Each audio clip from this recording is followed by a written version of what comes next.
পেতে চাই না এবং আমার দলে কাউকে আমি ক্ষমতার দাপট নারায়ণগঞ্জে দেখাইতে দিব না দিব না দিব না।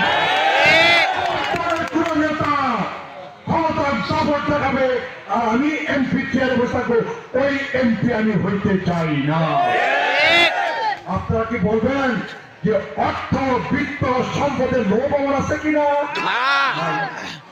অর্থ বিত্ত সম্পদের লোভ আমার নাই। তাহলে ক্ষমতার দাপট দেখাবেন না, অর্থবিত্ত সম্পদ বাড়াবেন না, এমপি হতে চান কি জন্য? তাইলে ক্ষমতার দাপটও দেখাবেন না, বাহাদুরিও করবেন না, অর্থবিত্ত সম্পদও কমাবেন না, অর্থবিত্ত সম্পদও বাড়াবেন না, এমপি হতে চান কি জন্য? তাইলে এই প্রশ্নটা করতে পারেন না। আমি কি চাই? আমি চাই আপনাদের ভালোবাসা, আমি চাই আপনাদের মহব্বত, আমি চাই আপনাদের সম্মান, আমি চাই আপনাদের ইজ্জত, আপনাদের সম্মানের কাঙ্গাল আমি, আপনাদের ইজ্জতের কাঙ্গাল আমি, আপনাদের ভালোবাসার কাঙ্গাল আমি, আপনাদের মহব্বতের কাঙ্গাল আমি। অর্থের কাঙ্গাল না, বৃত্তের কাঙ্গাল না, সম্পদের কাঙ্গাল না, ক্ষমতার কাঙ্গাল না, ক্ষমতার বাহাদুরির কাঙ্গাল আমি পাবো না।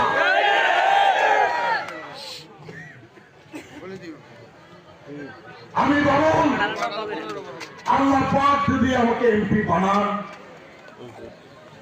আমার কাজ কি হবে? কি কাজ করবো? কি কাজ করার জন্য এমপিতে চাই? আল্লাহ পাক আমাকে এমপি বানাইলে আমার একটা কাজ হবে আল্লাহর ঘরের পাশে দাঁড়ানো, আল্লাহর ঘরের কাজ করা, মসজিদের কাজ করা হবে আমার 1 নম্বর কাজ। মসজিদের কাজ করা হবে আমার 1 নম্বর কাজ। 2 নম্বর মাদ্রাসা, 3 নম্বর ইজামাত, 4 নম্বর এতিমখানা, লিল্লাবাড়ি, 5 নম্বর স্কুল কলেজ। আর আপনার ছেলে আমার মেয়ে, আপনার ছেলে আপনার মেয়ে, তাদের চাকরির ব্যবস্থা করা বিনা পয়সায় বিনা খরচে ইনশাআল্লাহ। গত 16 বছর 17 বছর আমরা দেখছি না অনেকের চাকরি হয়েছে, প্রাইমারি স্কুলের পিয়ন আর আপনার নাইট গার্ডেরও চাকরি হয়েছে, অনেকের পুলিশের কনস্টেবলের চাকরি হয়েছে, অনেকের পুলিশের সাব ইন্সপেক্টরের চাকরি হয়েছে, অনেকের স্কুলের চাকরি হয়েছে, মাদ্রাসার চাকরি হয়েছে।